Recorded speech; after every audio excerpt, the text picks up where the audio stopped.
Hello friends, காலை tiffin ரொம்ப ஹெல்த்தாக சாப்பிடணும்னு நினைக்கிறீங்களா?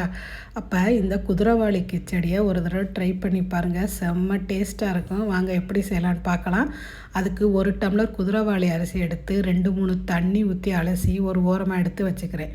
அடுப்பில் குக்கர் வச்சு எண்ணெய் ஊற்றி எண்ணெய் காயவும் கடுகு, உளுந்தம்பருப்பு, கடலைப்பருப்பு போட்டு பொரிய விட்டுக்கிட்டு ஒரு பெரிய வெங்காயத்தை நல்லா பொடிசாக கட் பண்ணி சேர்த்துக்கலாம். கூடவே பச்சை மிளகாய், கருவேப்பிலை, ஒரு சின்ன சைஸ் தக்காளி சேர்த்து வதக்கிட்டு நம்மகிட்ட என்ன காய்கறி இருக்கோ அதையும் கட் பண்ணி சேர்த்துக்கலாம்.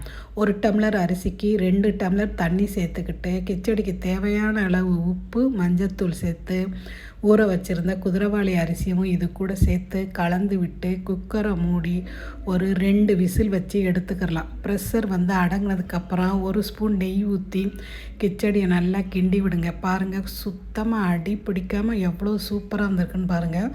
அவ்வளோதான் ஃப்ரெண்ட்ஸ். இதுக்கு தேங்காய் சட்னியோடு சாப்பிட்டீங்கன்னா செம்ம டேஸ்ட்டாக இருக்கும். ரொம்ப ஹெல்த்தியானது கூட. செஞ்சு பாருங்கள். வீடியோ பிடிச்சா சேனலை சப்ஸ்கிரைப் பண்ணிட்டு லைக் பண்ணுங்கள். தேங்க்யூ.